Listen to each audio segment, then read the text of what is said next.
Hello, hello, everyone. So great to see you. This is Christina Llerena from Boundless Love with our fourth episode of Boundless Love Book Bites. This is our book. My husband and I wrote it, Javier and I. It's called Boundless Love, Healing Your Marriage Before It Begins. You can find it on Amazon, ebook, audiobook. You got it. Paperback, it's there for you. It's our little Bambina, our pride of joy, and we're so excited to share with you tonight. And I correct myself, it's our third installment, our third chapter, which is on one of my favorite subjects in the world. I had to learn the hard way, and I'm sure a lot of you can relate, on healthy boundaries, right? So much of our relationships are based on how we say no, how we say yes, where do I begin, where do you end, and all that good stuff. So what we're going to do tonight is go through this chapter on healthy boundaries and really kind of get those gifts and those little takeaway messages so you can bring them home quick time, as well as some bonus, super fun, hopefully really helpful homework and reflection questions. So let's get in it, right?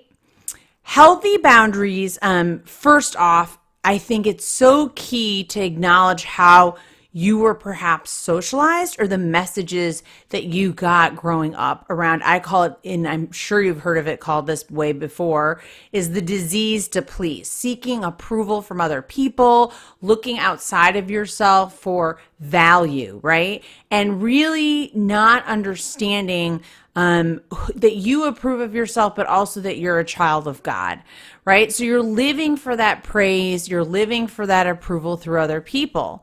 The other thing that's really important when you're discerning healthy boundaries in relationships is we have to release other people's expectations, but that's also because we need to create space to welcome God's grace into our lives so that we can redefine who we are through a spiritual lens versus a human lens, which is always going to be very critical, hypercritical, and egocentric. And that is how we free ourselves to be the best possible version of ourselves, to be children of God. So it's a beautiful, beautiful thing as we venture there, right? The other key piece of healthy boundaries is so much of really questioning and reframing and then redesigning your life so you're not in this constant state of overstimulation. It's almost like this addiction in our culture and our society to be busy and to be occupied and to be distracted. And we're all human, or we're all susceptible and vulnerable. But what happens is when you never have space in your day or your life, it's very difficult to create a sort of relationship with a higher power because you're never settled. You're never at peace. You're never able to hear or speak or listen to God.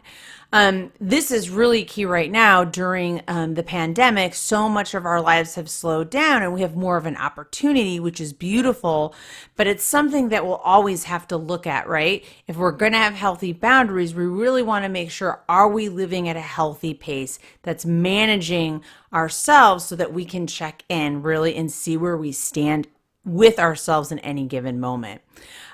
So it's about letting go of distractions so we can be in tune with our own needs, our feelings, and what our true desires are. Because if we're constantly running on adrenaline, it's really hard sometimes just to know right up from down, left from right, and let alone yes from no, and this is what I really value and this is what I don't.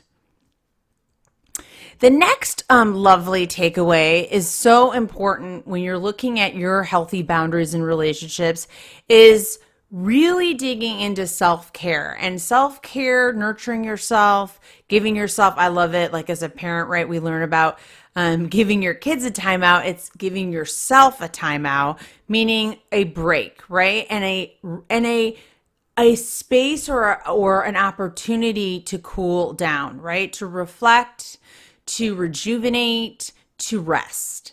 And so much of self-care is essential because this means you're really carving out a boundary for yourself and you're cultivating your own development. And hopefully it leads to your own spiritual development so that you can meditate, that you can sit in silence, and that you can just be with yourself. And that helps you understand better who you are, and obviously lays down a foundation of then being able to create communion with a partner in a very healthy and proactive way. So the other thing that I think is so significant, another takeaway from the book, Boundless Love, is that you can't give, which I'm sure all of you agree with, you can't give something that you don't have to give away.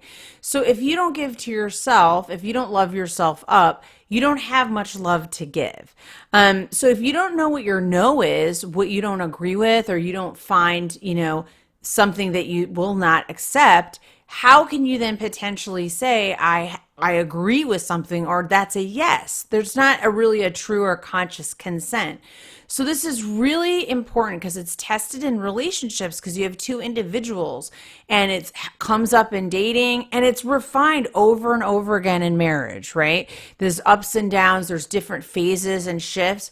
So where are we, you, me, how does this all play out? And in order for you to be united in one in God, you really need to discern then, how is my relationship with God, your relationship with God, and how do we come in life-giving unity, right?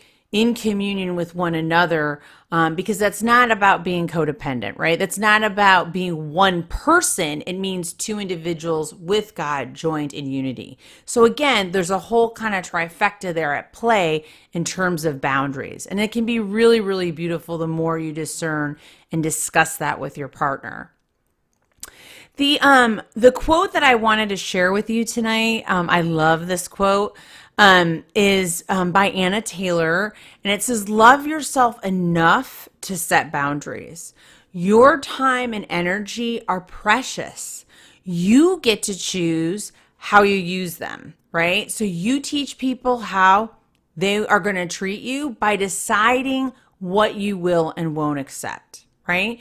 So Javi always says it's about action Jackson. Your behaviors are louder than your words, and it's really important to have that credibility and to maintain that same integrity with yourself. And your boundaries are certainly part of that in terms of learning to trust yourself, to honor yourself, to respect yourself in order to do that with a partner. So here's the bonus time, our little homework, I hope, if you decide to take this challenge. These are reflection and action questions. We just wanted to share a couple tonight with you. The first one is, when is it hard for you to say no? That is a big clue where you may be struggling with a boundary issue. Can you set limits between your work and your personal life? Can you potentially have that work-life balance, or are you always working, right? Or never working? Where are you in that? And that's certainly relevant and very real right now, because so many folks are either not working at all or they're working remotely, and it gets all kind of muddied up and cloudy around where does work begin and end. Secondly, do you surround yourself with people who lift you up? They're supportive. I always say, if you're starting here, right? Are they leaving you here? Or are they leaving you here? You want to be going up. So are people lifting you up in your life, right? Are they supportive? Are they encouraging? Do they help you feel good about yourself? So that's something also to consider. And then if that's something you want to take on, a little bonus task is to think of those three individuals right now who touch your heart, who potentially you feel really do lift you up or lifted you up recently, and just give them a little shout out, whether it's a message, a card, a text. Just thank them and appreciate them, acknowledge and appreciate them for what they've given to you, because that's huge. That is huge. There's no better gift than leaving a conversation better than when you started. I think that's my opinion, but take it or leave it. So I really, truly hope that you liked this little installment of Book Bytes by Boundless Love. Here's our groovy book. It's so awesome. Don't forget to check it out or refer your friends to it on Amazon. Ebook, audiobook, and paperback. And Javier will be with you all next week. And I'm just going to let it be a cliffhanger, the subject. It's actually chapter 4, so you could just look it up. But it's going to be fantabulous because he's fantabulous. And that's just how it works. So keep up those boundaries. It's all good. It's all God. God bless you. We love you very, very much. And have a beautiful, beautiful, beautiful rest of your day.